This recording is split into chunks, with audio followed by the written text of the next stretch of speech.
Bismillahirrahmanirrahim. Assalamualaikum warahmatullahi wabarakatuh. Alhamdulillahirabbil alamin. Wassalatu wassalamu ala asyrafil anbiya'i wal mursalin nabiyyina Muhammadin wa ala alihi wa sahbihi ajma'in. Asyhadu an la ilaha illallah wahdahu la syarikalah wa asyhadu anna Muhammadan abduhu wa rasuluh. Allahumma la ilma lana illa ma 'allamtana innaka antal alimul hakim. Amma ba'd. Tainwasil fi syarhi kitab Al-Qaul As-Sadid syarah kitab At-Tauhid Syekh Abdurrahman bin Nasir As-Sa'di rahimahullah, المتوفى سنة 67 و300 بعد ألف من الهجرة النبوية. قال رحمه الله تعالى: باب ما جاء في قول الله تعالى: ولئن أذقناه رحمة منا من بعد ضراء مسته. Al-ayah. Ini dicetakan apa ini? Maktabah Syafi'iyah, di situ salah ayatnya ya. Perhatikan. Di situ tertulis walain adzaqnahu na'ma'a. Iya. Bukan salah. Saya nggak tahu apa ini kira lain. Cuman di mushaf kita walain adzaqnahu rahmatan minna mim ba'di gitu ya. Rahmatan minna mim ba'di dharra. Ya, mungkin mau dicari tahu apakah ini kira atau bukan. Allahu a'lam. Kata beliau rahimahullah, wa maqsudu hadhihi tarjamah anna kulla man za'ama anna ma utihi minan ni'ami war rizqi fahuwa bikadhihi fahuwa bikaddihi wa hidqihi wa fatanatihi. Tujuan dari bab ini, ya, tujuan penulis rahimahullah membawakan bab ini adalah untuk menjelaskan bahwa semua orang yang mengira, semua orang yang berpikir bahwa nikmat dan rezeki yang Allah Ta'ala berikan kepadanya itu semua adalah hasil keringatnya sendiri, ya, hasil usahanya sendiri karena kecerdasan dan kepintarannya. Au annahu mustahiqul lidzalika lima yadhunnu lamma yadhunnu lahu 'ala Allahi minal haqq. Ya, lamma ya. Atau dia meyakini atau dia mengira bahwa dia memang layak menerimanya, berhak menerimanya. Karena dia berpikir bahwa dia punya hak di sisi Allah. Dia merasa berhak atas buah hasil jerih payahnya, ya. Dia merasa berhak mendapatkan itu karena dia sudah mengeluarkan semuanya, sudah semaksimal mungkin. Sehingga dia merasa saya layak menerimanya, saya seharusnya memang menerimanya karena saya serius, saya total mengerjakannya. Tidak main-main gitu. Ya. Beliau membuat bab ini untuk menjelaskan bahwa keyakinan semacam ini fa inna hadza munafil tauhid. Ini menafikan apa? Tauhid, yakni menafikan apa? Kesempurnaan tauhid yang wajib. Menafikan kesempurnaan tauhid yang wajib. Kenapa? Li'annal mu'mina haqqa man ya'tarifu bi ni'amillahi dhahira wal batinah wa yusni 'ala Allahi biha wa yudhifuha ila fadlihi wa ihsanihi wa yasta'inu biha 'ala ta'atihi. Karena al-mu'minu haqqan, li'anna al-mu'mina haqqan, karena mukmin yang sebenarnya adalah mukmin yang bersyukur. Ya, mukmin yang sebenarnya yang betul-betul mukmin adalah orang yang bersyukur terhadap nikmat. Bagaimana itu bersyukur? Ya, 3 rukun syukur yang sudah kita sebutkan. Yang pertama dikatakan di sini mayya'tarifu bini'amillahi dhahir wal batinah. Hatinya bersyukur. Bentuknya gimana? Hatinya mengakui, ya'tarif, mengakui, meyakini bahwa semua nikmat ini yang zahir maupun yang batin minallah, dari Allah. Dia mengakui semua ini nikmatnya Allah, yang nampak maupun yang tersembunyi. Ini hatinya. Bagaimana dengan mulutnya? Wa yusni 'ala Allahi biha wa yudhifuha ila fadlihi wa ihsani. Mulutnya memuji Allah. Sana memuji Allah karena nikmat tersebut. mengucapkan alhamdulillah, ashkurullah, dan selain memuji Allah, dia juga menyandarkan nikmat itu kepada keutamaan dan kebaikan Allah Subhanahu wa taala. Dan yang terakhir, anggota tubuhnya juga bersyukur. Gimana itu? Wa yasta'inu biha ala ta'atih. Dia menggunakan nikmat yang dia peroleh untuk taat kepada Allah. Menggunakan, menyalurkan nikmat yang Allah berikan kepadanya, baik berupa harta, ya, kecerdasan, harta benda, kesehatan, dia gunakan semuanya untuk taat kepada Allah. Wala yara lahu haqqan 'ala Allah wa innamal haqqu kulluhu lillah.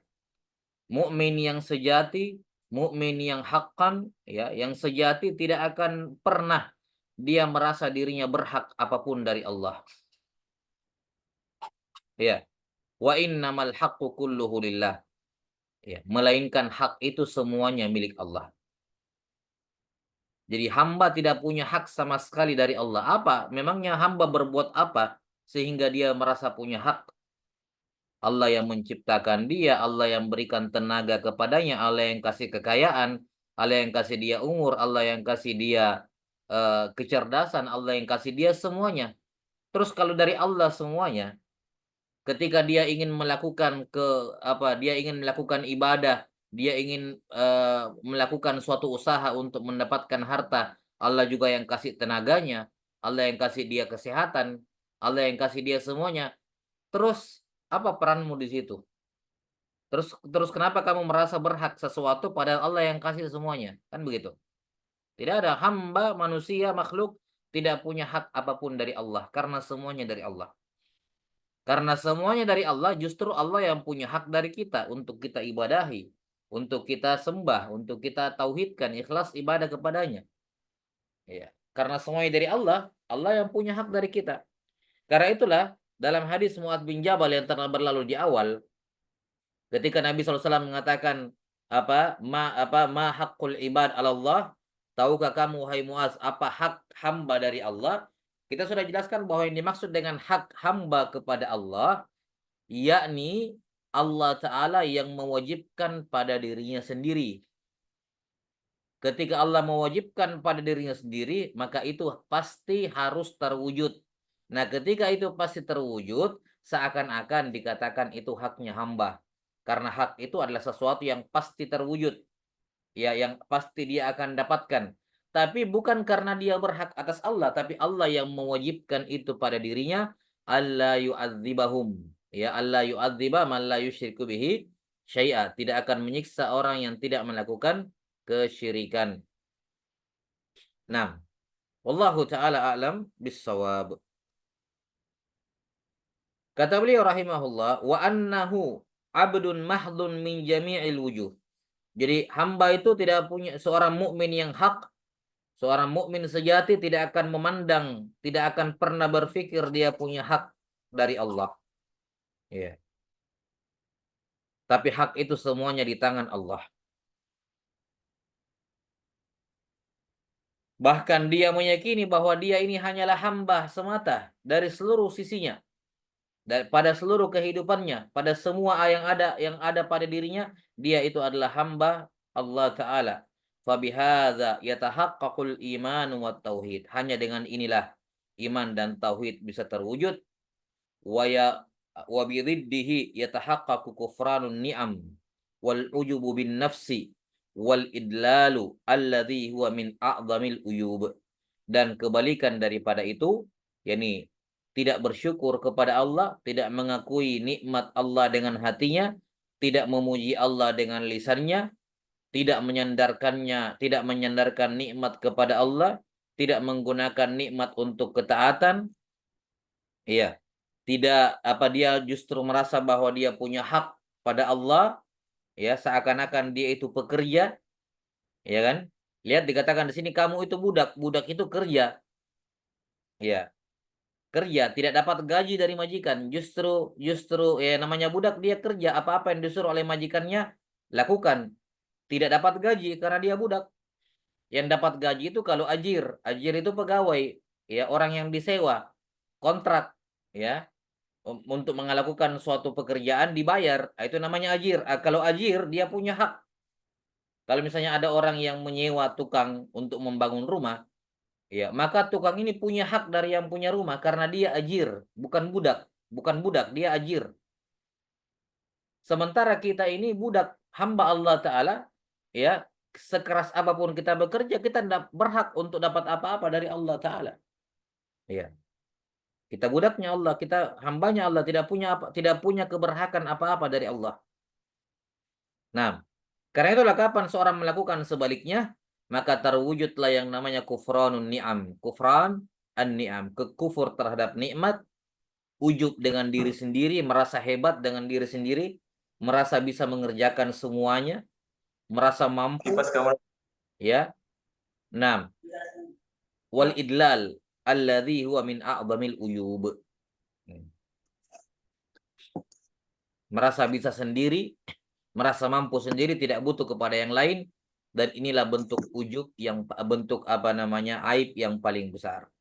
Nah, Allahu taala a'lam bissawab. Ini selesai bab yang disebutkan oleh Al-Musannif rahimahullahu taala pada bab yang ke-50.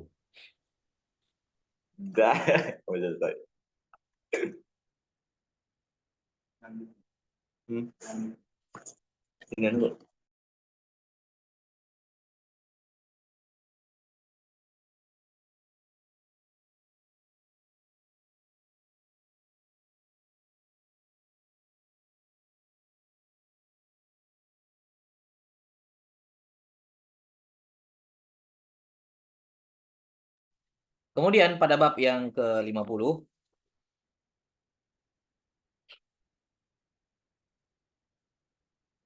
kata Al-Matin Syekh Muhammad Ibn Abdul Wahhab rahimahullahu taala,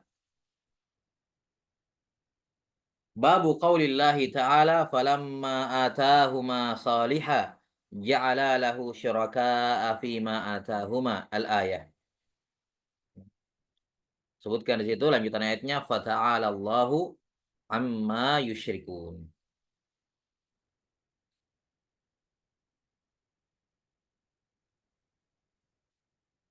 Iya.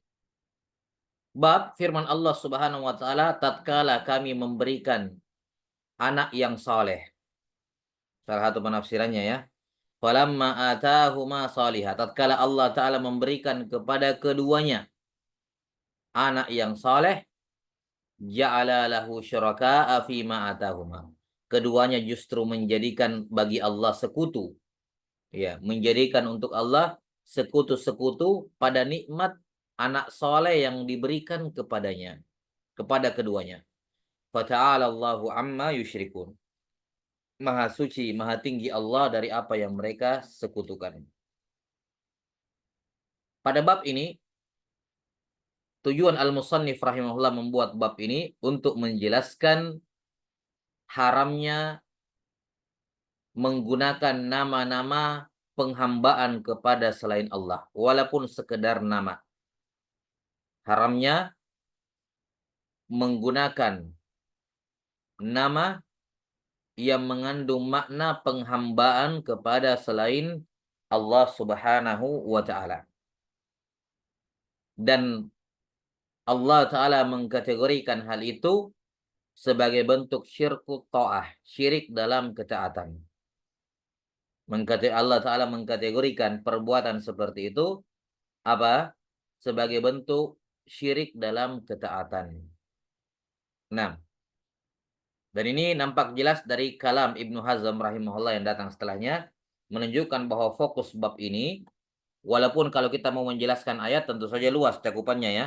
Cuman fokus Al-Musannif rahimahullah membawakan ayat ini adalah untuk menunjukkan haramnya, ya, haramnya menggunakan, bernama atau menamai orang lain dengan nama-nama yang mengandung penghambaan kepada selain Allah Subhanahu wa taala, walaupun sekedar nama, ya.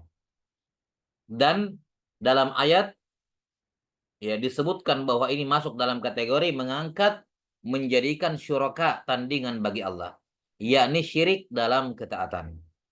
Ini tujuan al-musannif rahimahullah membawakan bab ini. Adapun hubungan bab ini dengan bab-bab sebelumnya juga sangat jelas ya, bahwa anak itu bahagian dari nikmat. Ya, anak itu bagian dari nikmat.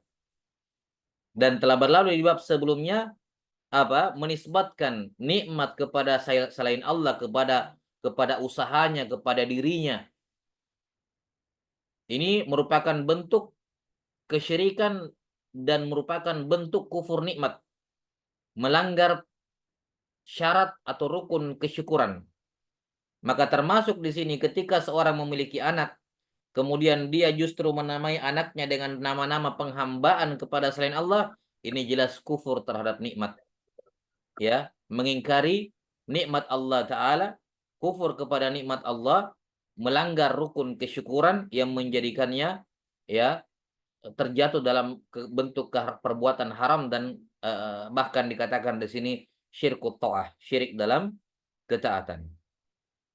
Nah, dan juga berhubungan dengan bab-bab sebelumnya terkait dengan mengganti nama. Mengganti nama guna mengagungkan Allah. yakni orang-orang yang memiliki nama-nama atau termasuk nama-nama yang harus diganti karena tidak menghormati Allah adalah nama-nama yang bermakna penghambaan diri kepada selain Allah Ta'ala. Walaupun pada kenyataannya dia orang yang soleh, kenyataannya dia taat kepada Allah, tapi namanya bermasalah, harus diganti. Nah, ini hubungan bab ini dengan bab-bab sebelumnya. Kemudian untuk menegaskan bab ini, al-musannif rahimahullah membawakan dua dalil. Satu dalil berupa kutipan ijma, ya ijma'nya karena ijma' juga dalil. Ya, kutipan ittifaq, dan dalil yang kedua berupa asar dari Abdullah bin Abbas radhiyallahu anhuma yang menafsirkan ayat ini dalam surah Al-A'raf ini. Ini dua dalil dibawakan oleh al-musannif rahimahullah. Kita lihat dalil yang pertama. Kata al-musannif rahimahullah, al-matin rahimahullah, qala Ibnu Hazm, ittafaqu ala tahrimi kulli ismin mu'abbadin li ghairillah ka'abdi Amr. Itu ka'abdi Umar, ini salah ya. Yang kita hafal selama ini abdi Amr, ka'abdi Amr. Wa abdil Ka'bah wa ma asbaha dzalik. Hasya Abdul Muttalib. Hasya Abdul Muttalib. Kata beliau, Ibnu Hazm berkata, para ulama sepakat akan haramnya semua, yakni haramnya menggunakan, gitu ya. Haramnya menggunakan semua nama yang mengandung makna penghambaan kepada selain Allah, seperti Abdu Amr, hambanya Amr. Ya.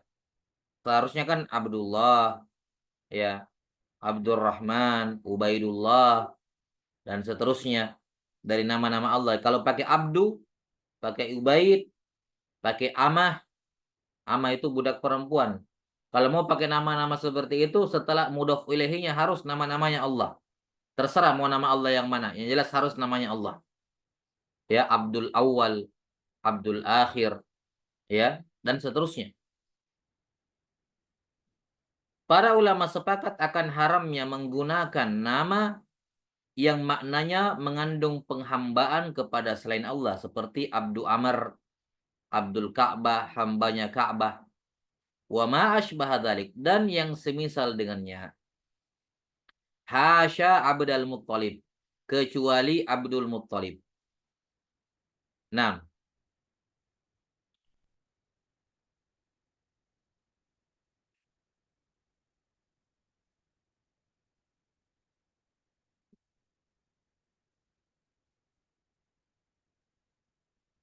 afwan. Kita belum jelaskan ayat yang pertama ya. Apa dalil yang pertama? Saya ulangi, afwan. Jadi ayat di bab ini penulis rahimahullah membawakan tiga dalil ya, tiga dalil. Dalil yang pertama ayat yang dijadikan judul bab, yang kedua kutipan ijma, dan yang ketiga asar atau penafsiran Ibnu Abbas ya. Kita lihat dalil yang pertama dulu, ayat Al-Quran. Ketinggalan, baik.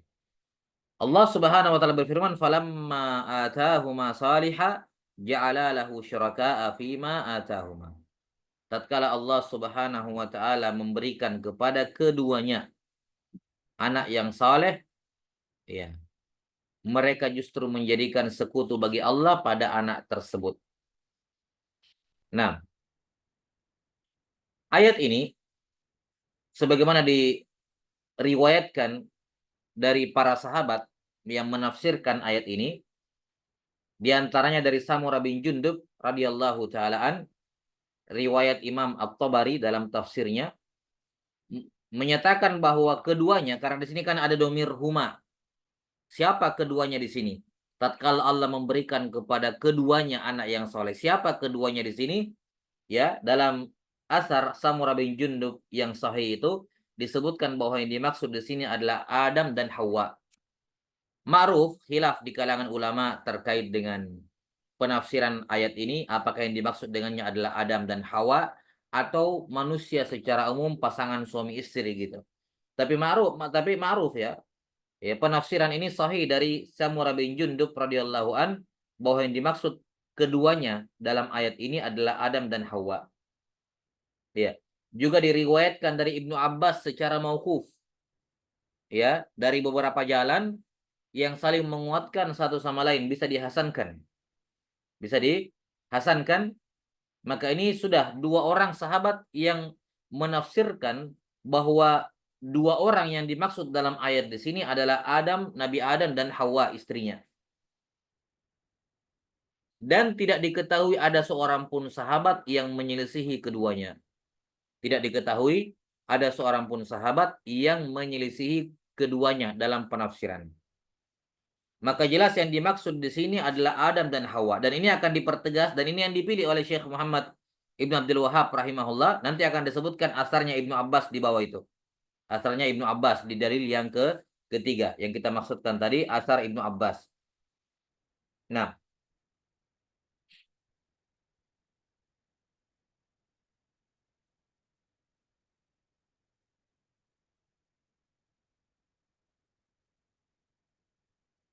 baik. Sisi pendalilan dari ayat ini, ya, adalah pada kalimat ja'ala lahu syuraka'a fima atahuma. Keduanya justru menjadikan untuk Allah sekutu-sekutu pada nikmat anak yang Allah Ta'ala berikan kepada mereka berdua. Pada mereka berdua. Baik, ini nanti kita skip dulu. Penjelasannya akan dijelaskan lewat dari asar Ibnu Abbas. Nanti sekalian kita bahas di situ.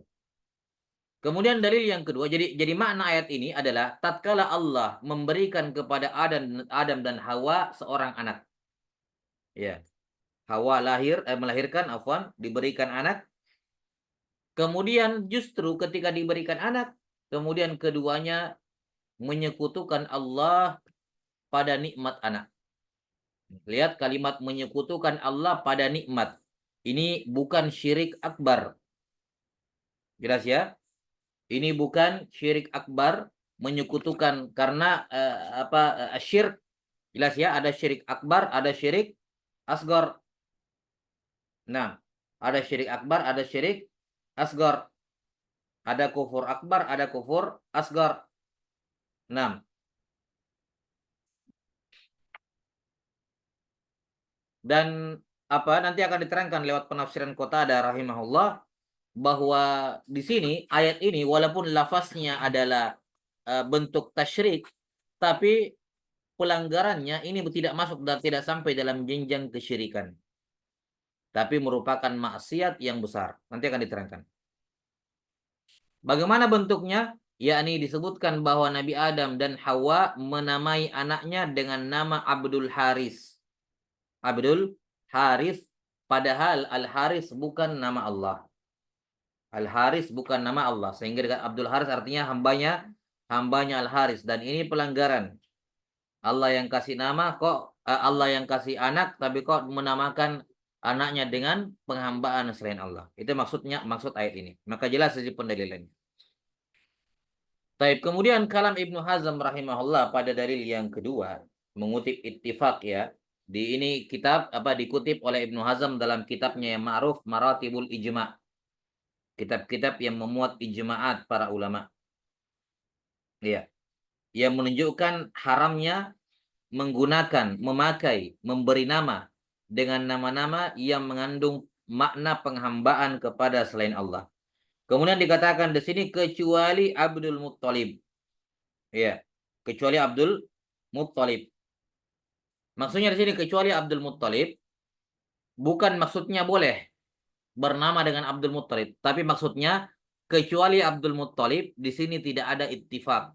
Kan tadi kan di awal sepakat para ulama seperti Abdul Amr, Abdul Ka'bah, sepakat ulama haramnya. Kecuali Abdul Muttalib, di sini tidak ada kesepakatan, tapi yang ada khilaf. Paham ya? Jadi bukan maksudnya ketika dikatakan kecuali Abdul Muttalib, boleh bernama dengan Abdul Muttalib. Bukan. Tapi maksudnya, kecuali Abdul Muttalib, tidak ada kesepakatan di situ. Yang ada adalah ikhtilaf. Para ulama berbeda pendapat, apakah boleh bernama dengan Abdul Muttalib atau tidak. Kenapa khilaf ini muncul? Ya, kenapa khilaf ini muncul? Karena Nabi Shallallahu Alaihi Wasallam pernah melantunkan saja, beliau mengatakan ana nabiyun la ana nabiyyu la kadzib ana bunu Abdil Muttalib. Ya, beliau melantunkan saja. Kata Nabi Shallallahu Alaihi Wasallam, ana nabiyyu la kadzib. Saya adalah seorang nabi, la kadzib. Ana bunu Abdil Muttalib. Saya adalah anaknya Abdul Muttalib. Sisi pendalilannya Nabi Shallallahu Alaihi Wasallam menyebut dirinya sebagai anaknya Abdul Muttalib, ya, tanpa mengingkari, tanpa menjelaskan. Ya, kalaupun ini sekedar nama, Nabi akan ingatkan bahwa ini tidak boleh gitu, Abdul Muttalib. Tapi beliau melantunkannya dan tidak mengkritik, setidaknya tidak memberikan catatan gitu ya, bahwa ini saya pakai Abdul Muttalib karena memang begini namanya kakek saya, tidak mungkin saya rubah-rubah gitu ya. Orang yang sudah meninggal sudah jelas ya. Tidak mungkin saya datang-datang saya ganti namanya kakek saya. Ya, jadi saya di sini hanya menyampaikan ya apa adanya. Faktanya memang namanya Abdul Muttalib. Itu maksudnya. Jadi tidak ada penjelasan seperti itu. Seandainya tidak boleh, maka Nabi setidaknya akan memberikan keterangan bahwa saya pakai ini bukan berarti boleh. Tapi karena memang namanya dari begitu, ya tidak bisa saya rubah kan begitu. Nah, orang yang sudah meninggal. Taib, sudah. Sementara sebagian ulama mengatakan diharamkan bernama dengan Abdul Muttalib. Kenapa? Karena alasan diharamkannya Abdu Amr dengan Abdul Ka'bah juga ada di sini. Juga ada di makna di nama Abdul Muttalib. Sama alasannya. Apa memang alasannya dilarang Abdul Ka'bah sama Abdu Amr? Larangannya kan karena maknanya memperhambakan diri kepada selain Allah. Ya sama, Abdul Muttalib juga ilatnya ada di situ. Maka hukumnya juga sama, haram. Tidak boleh. Adapun Nabi Shallallahu Alaihi Wasallam menggunakannya dalam sajaknya, ya dengan alasan tadi, ya ini karena itu nama kakek beliau, ya bukan beliau, tentu saja beliau tidak ada ketika dipakai bernama dan orangnya sudah meninggal. Nah, atau sepanjangan ini juga tidak mungkin yakni sudah terjadi gitu. Ya, sudah terjadi. Kakek beliau juga bukan seorang muslim gitu ya. Nah, beda dengan sahabat itu. Sahabat yang tadi dirubah. Abul Hakam ya kan? Abu Syurai dirubah jadi Abu Syurai.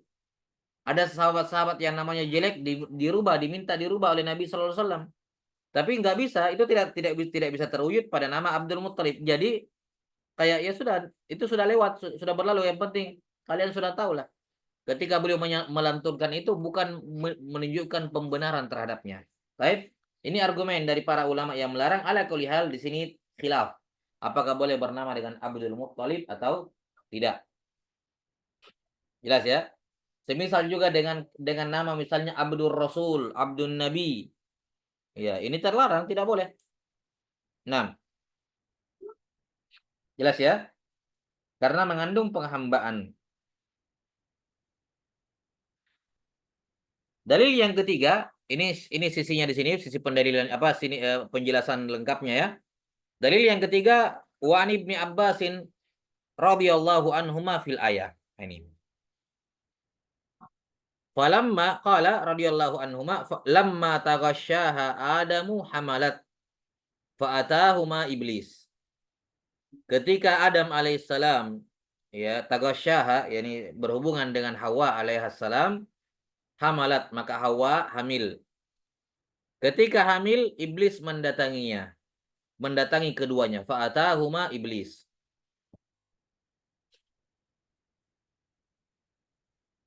Iya, maka iblis mendatangi keduanya. Faqala inni sahibukum alladhi akhrajtukuma minal jannah. Iblis berkata, saya adalah teman kalian yang mengusir kalian berdua dari sorga. Latuti latuti an latuti. Nah,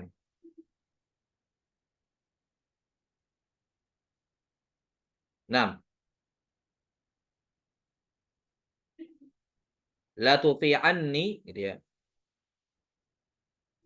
Ini kembali kepada Nabi Adam alaihissalam. La tuti'anni aw la aj'alanna lahu qarnai il atau ayil.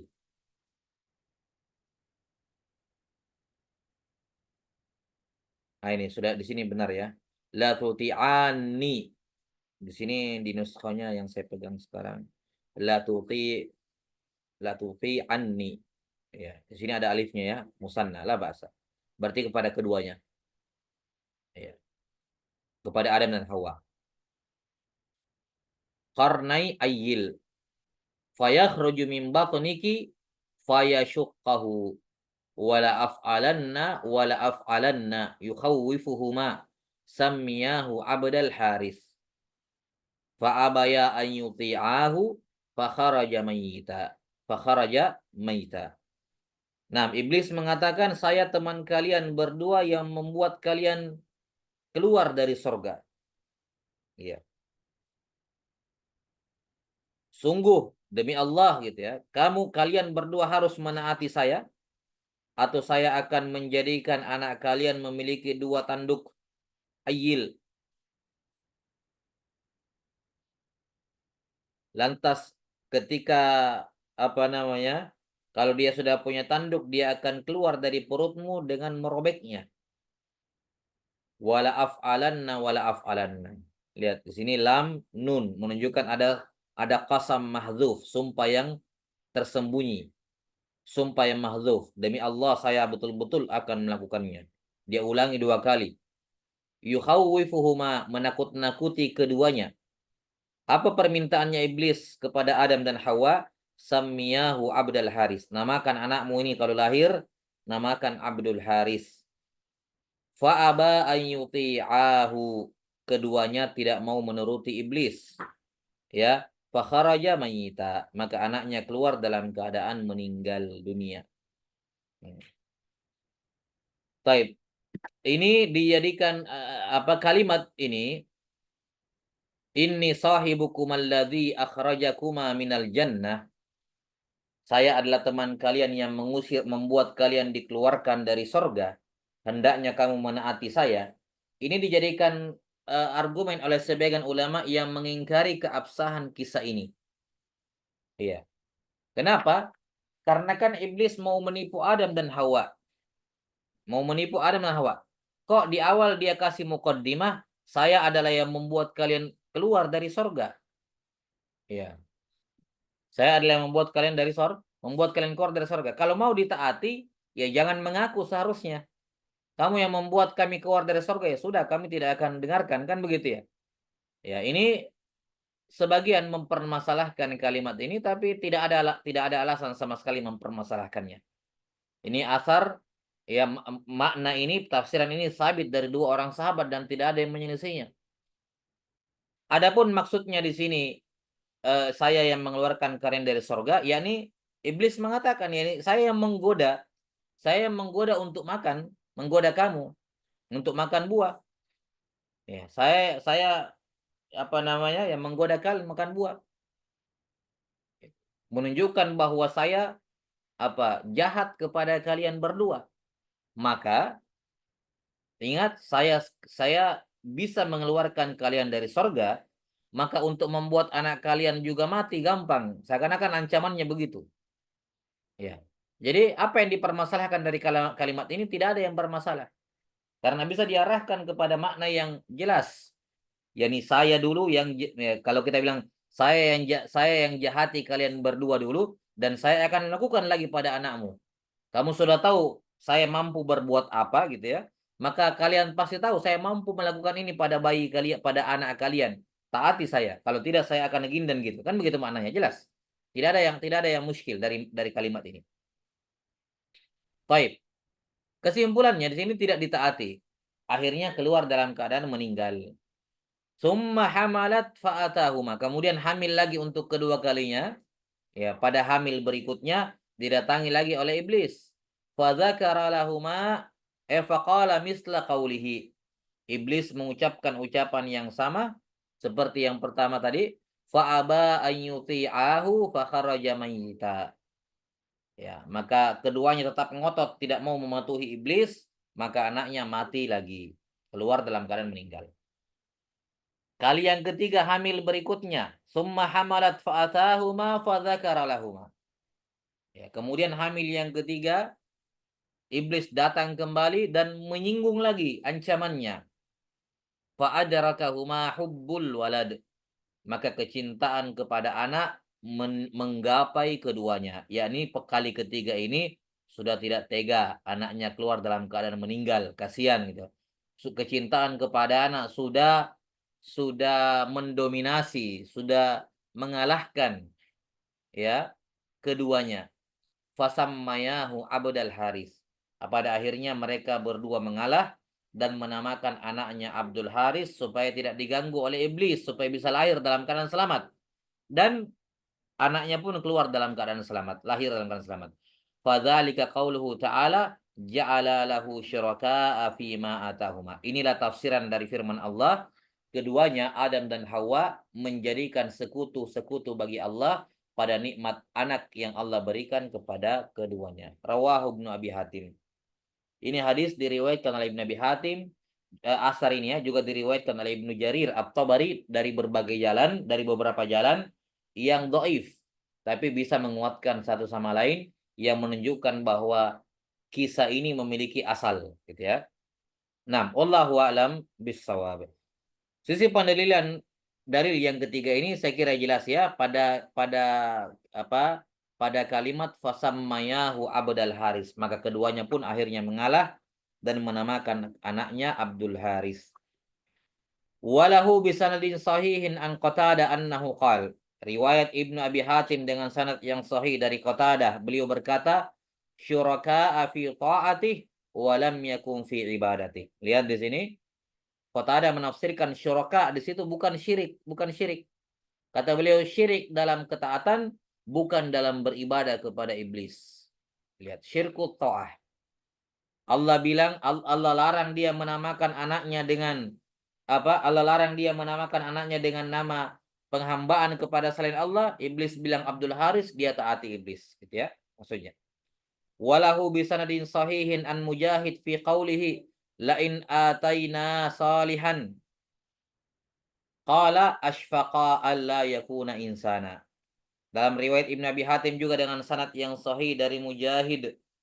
Ya, ini semua tafsiran Syekh Muhammad Ibn Abdul Wahhab rahimahullah sengaja membawakan ini asar Qatadah, Al-Hasan, Mujahid, Sa'id ini untuk mendukung asar Ibnu Abbas bahwa ini sabit gitu. Jelas ya, sabit. Enggak ada alasan bagi ulama yang melemahkannya. Mereka tidak punya argumen yang kuat. Apalagi sabit juga dari siapa? Dari Jundub ibn Junadah radhiyallahu an, sudah disebutkan sebelumnya. Apa Samurah bin Jundub, afwan. Dari Samurah bin Jundub juga sabit darinya. Taib. Dari Mujahid pada firman Allah Ta'ala, lain ataina saliha. Kalau kami, keduanya Nabi Adam dan Hawa mengatakan, kalau kami diberikan anak yang saleh. Qala, kata Mujahid, ashfaqa alla yakuna insana. Anak yang soleh di sini maksudnya adalah anak yang panca inderanya sehat, lahir dalam keadaan selamat. Itu maknanya soleh di sini. Ya, jelas ya. Kata beliau, kenapa dia meminta seperti ini? Minta anak yang soleh, maksudnya soleh dalam panca inderanya, dalam tubuhnya. Kenapa? Karena keduanya ada kekhawatiran nanti lahirnya bukan seperti anak manusia, tidak, bukan seperti manusia. Ada yang cacat atau yang semacamnya. Atau seperti disebutkan riwayat ada tanduknya dan semacamnya. Taib. Itu makna salihah di sini. Beliau membawakan asar Mujahid untuk menafsirkan makna falamma atahuma salihah. Salihah yakni yang bagus, yang sehat gitu ya, yang anggota tubuhnya lengkap gitu. Nah, wa dzakara ma'nahu anil Hasan wa Sa'idin wa ghairihima. Dan Ibnu Abi Hatim menyebutkan yang semakna dengannya dari Al Hasan Al Basri, kemudian juga dari Sa'id dan selainnya. Ya. Wallahu taala alam bissawab. Wallahu alam. Sa'id di sini ya, mungkin yang dimaksud di sini adalah Sa'id bin Abi Arubah karena ini semua disebutkan di tabaqat tabi'in. Ya. Nah, wallahu alam bissawab. Selesai ya bab ini yang disebutkan oleh al-musannif rahimahullahu taala. Qala asy-syarihu rahimahullahu taala fi syarhih babu qaulillahi taala falamma atahuma salihah ja'ala lahu syuraka'a fi ma atahuma. Maqsudut tarjamah anna man an'ama Allahu alaihim bil aulad wa kammala Allahu lahumun ni'mata bihim bi an ja'alahum salihina fi abdanihim wa tamamu dzalika an yasluhu fi dinihim fa alaihim an yashkurullaha ala in'amih. Kata beliau, makna tujuan penulis rahimahullah membawakan bab ini adalah untuk menjelaskan bahwa siapa saja yang Allah berikan nikmat kepada mereka dengan anak-anak, bukan hanya diberikan anak, tapi Allah menyempurnakan nikmat itu dengan menjadikan anak-anak mereka sehat pada tubuh, menjadikan tubuh anak-anak mereka sehat, salihina fi abdanihim. Tidak ada yang cacat, sehat walafiat, keluar dalam keadaan ini dan ya, dalam keadaan sehat.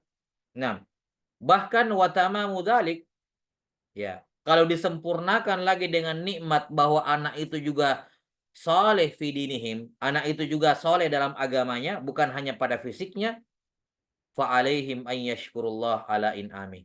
Maka wajib bagi mereka untuk bersyukur kepada Allah atas nikmat anak, nikmat kesehatan pada anaknya, dan nikmat anaknya menjadi anak yang soleh. Wajib bagi mereka untuk bersyukur. Maksudnya apa? Kalau diberikan anak saja, walaupun anaknya cacat, misalnya misalnya anaknya cacat, jelas ya, anaknya tidak soleh, sekedar dia diberikan nikmat anak, itu sudah merupakan nikmat, sudah wajib mereka syukuri. Ya. Apalagi kalau anaknya sehat walafiat, ini lebih besar kesyukurannya, walaupun mungkin tidak soleh. Nah, apalagi kalau nanti anaknya soleh, maka ini bertambah-tambah lagi nikmatnya. Wajib bersyukur kepada Allah Ta'ala dengan sebesar-besarnya kesyukuran. Wa alla yu'abbidu auladahum li ghairillah. Alla yu'abbidu. Jangan mereka memperhambakan anak-anak mereka kepada selain Allah. Jangan menjadikan anak mereka itu menyembah selain Allah. Dididik dengan tauhid yang benar. Jangan sampai mereka menyembah kepada selain Allah. Baik dalam bentuk perbuatan atau sebelumnya dalam bentuk keyakinan mereka, perbuatan tangan mereka, ataupun dengan lisan mereka. Jangan sampai anaknya itu menyembah kepada selain Allah. Nah, bahkan dalam hal nama juga jangan. Jangan dia jadikan anaknya menghamba kepada selain Allah walaupun sekedar namanya. Ya. Au yudhifun ni'ama li ghairillah. Jangan dia memperhambakan anak-anaknya kepada selain Allah walaupun hanya dalam bentuk nama. Jangan juga dia menyandarkan nikmat kepada selain Allah. Fa inna dzalika kufranul linni'am munafil litauhid. Karena ini merupakan bentuk kekafiran terhadap nikmat dan menafikan kesempurnaan tauhid yang wajib. Menafikan kesempurnaan tauhid yang wajib. Baik. Sebelumnya sedikit tambahan.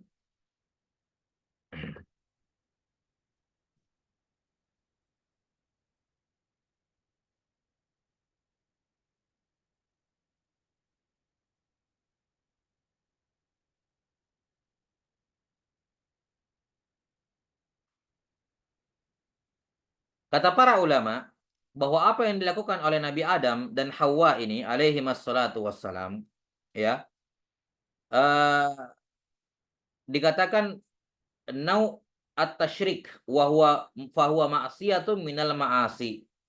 Ya, bahwa perbuatan Nabi Adam ini alaihissalam ada nau tasyrik di dalamnya. Bentuk apa? Ada sejenis penyekutuan walaupun bukan kesyirikan.